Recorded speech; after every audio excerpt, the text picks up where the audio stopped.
Hello, everyone, and welcome to the third video on Unit 2.6, where we're going to start off with this problem. So we're just going to add a little more spice to it. We're going to do the same thing we've been doing. We need everything to be on one side. So 2x squared plus 3x minus 4, all divided by x plus 1 minus 2. Leave a little bit of space and then write less than or equal to 0, because when we've got this, we need to get it all under one roof. We need to find a common denominator. So we'll multiply this -2 by x plus 1 over x plus 1. And doing so will get us 2x squared plus 3x minus 4 minus, in parentheses, 2x plus 2, all divided by x plus 1 is less than or equal to 0. And I put this in parentheses once again because this minus sign needs to get distributed. If you want to do that all in one go, that's your prerogative.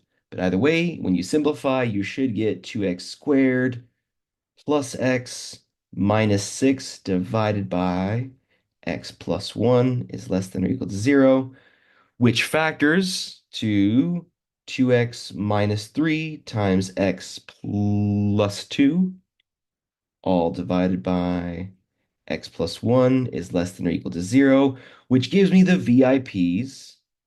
When I set each of those factors equal to 0, I'll get x equals 3 halves from the top left, -2 from the top right, and then -1 from the denominator. And that denominator one is a problematic because it makes the denominator equal to 0. So we have 3 VIPs. We'll draw 3 vertical lines. Scaling does not matter because it's meant to just be a guide. So -2, -1, and then 3 halves, which is 1.5. So picking our test values, let's do x equals -3, x equals -1.5. That should be a nice enough number in between the two of them. X equals 0 and x equals 2, because remember, 3 halves is 1.5. But you could pick 20,000 if you wanted to. Then we'll remember to circle -1 as a problematic VIP. And so plugging in -3, you'll get negative, negative over a negative, which is a net negative. Then you'll plug in -1.5, and that will be negative, positive over a negative, which is a net positive. If you plug in 0, you will get negative times a positive, all divided by a positive. That's a net negative.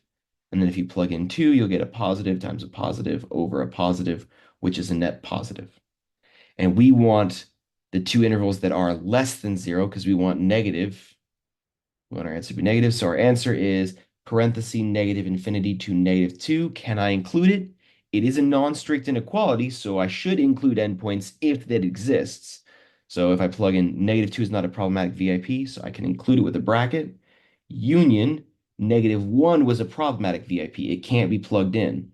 So parenthesis -1 to 3 halves bracket. And that is our answer. Now this one here, this one's already factored for us. Excellent. I guess the issue comes in the fact that it is a lot of pieces. So its VIPs are x equals -5, 1, 0, and -3, with 0 and 3 being problematic.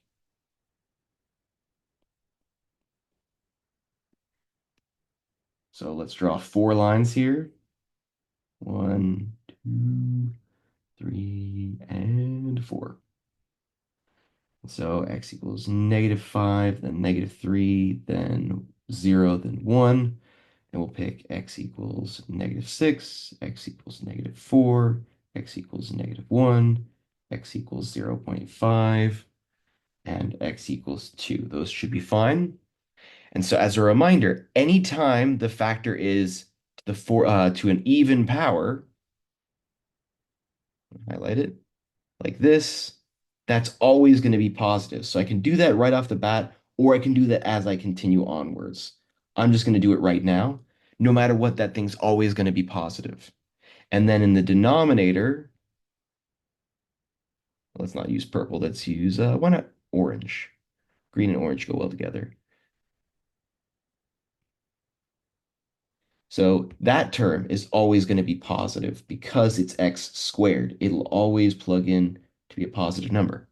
So the only things I need to worry about are these two ones that are of odd powers, which will stay the correct, like they'll keep their signs. So negative 6 minus 1, that's going to be negative. Negative 6 plus 3, that's negative 3. Being cubed, that stays negative. That's a net positive. Plugging in negative 4, it'll be negative. And then plugging in negative 4 into that, it'll also be negative. So that's a positive piece. Then if I plug in negative 1, negative, and then this will become positive now because it'll be negative 1 plus 3. That'll be positive 2 cubed. That stays positive. So that will be negative, a net negative because there's only one negative. Plugging in 0.5, that's going to be negative, and this will be positive. So that stays negative. And then if I plug in 2, I'll get positive and a positive for those other terms. There's nothing wrong with going set by set, though. You could have just as easily started here, then worked here, then worked here, instead of doing that initial step. If that confused you, do it the other way. And so the final piece there is a result of net positive. And we want the places where it's greater than 0. Oh, and I forgot to circle my problematic VIPs. Not that it matters actually, because there's no need to worry about including things because this is a strict inequality. We don't have to worry about brackets at all. But either way, so negative infinity to negative 5 parenthesis union. Oh, let's circle them.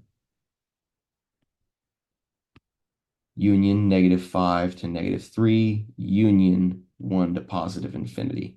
And that is our answer there. So one thing that comes up is that sometimes, like in this previous one, it changes every time. It goes negative, positive, positive to negative, negative to positive. Whereas sometimes it goes positive to positive, positive to negative, negative to negative, negative to positive. What's going on? Why is that happening? What's going on? And so the answer has to do with multiplicity. The answer is multiplicity of the factors. So remember, and so I should probably put multiplicity in quotation marks because multiplicity really only technically corresponds to polynomials, but I'm going to say it in general for like also in terms of denominator factors as well. But the multiplicity, if you had an even multiplicity, it stays on the same side. Oh, sorry about that. Stays on the same side of the x-axis. When you were talking about polynomials, it would bounce back. Oops, these should be flopped. I'm gonna in the actual this should say odd. I'll fix that in for the thing. And then this should say odd, and this should say even. Yours will be correct though. I'll make that edit right now, actually. All right, fixed for you guys on yours, but not for me. So it just looks like this, a little bit weird. But for even multiplicities, it stays on the same side of the x-axis. It bounces back. So if it's positive, it bounces back to keeping positive. If it's negative, it bounces down to stay negative. Same thing's true with the multiplicities of vertical asymptotes. At an even multiplicity vertical asymptote, you'll see that it stays on the same side. Like it stays positive or it stays negative. And then but then odd multiplicities, they're going to change side uh, of x-axis. They're going to change sides because it like when you're thinking about it with a polynomial, it crosses through. So we would go from negative to positive or from positive to negative. And the same thing's true with vertical asymptotes. If you have a odd multiplicity of your vertical asymptote, it flops. So that is a trick that you can use, and it can make things a lot quicker. So case in point, let's do that previous example where we had to plug in a lot of points, but with multiplicity. So once again, the VIPs were x equals negative 5, 1, 0, and negative 3, with 0 and negative 3 being problematic. But then we'll go ahead and make our sign chart. And I've left some space up here for a reason. So make these so forward lines. 1, 2, 3, and 4. And so -5, -3, 0, and 1. And so the thing is, I still need to test at least one value, x equals -6. I'm going to test the leftmost thing. We still need one test value to start it off, to know a starting sign, quote unquote. So if we don't know what the sign is to begin with, we won't know whether or not we need to change, like what we'll need to change to. So we'll use one little starting point with x equals -6. If I plug that into this expression, I will get positive negative over positive times a negative, which results in a net positive. Now, what I'm going to write is that this one is even. This one has an even multiplicity because it has a multiplicity of 4. This one right here at -3, that has an odd multiplicity. So I'll write that in blue. 0 had an even multiplicity because it's x squared. And 1 had a multiplicity of 1, so it's odd. And so we used our test point to find the first one. Now, because this factor had an even multiplicity, it's going to stay the same. Then, because this one has a multiplicity that's odd, it's going to change to negative. Then, since this one is even, it's going to stay the same sign, so it's going to be negative. And then the last one, it's odd, so it's going to change. It's going to quote unquote cross through, if you will, and become positive. And so we still choose the ones we want. We want it to be greater than 0, so we choose that one, that one, and that one. And lo and behold, we get the exact same answer, but we didn't need to test as many things.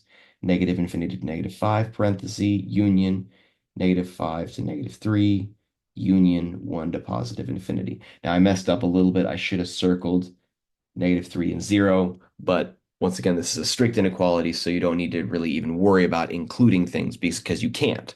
But either way, you get the exact same answer, which is pretty nifty.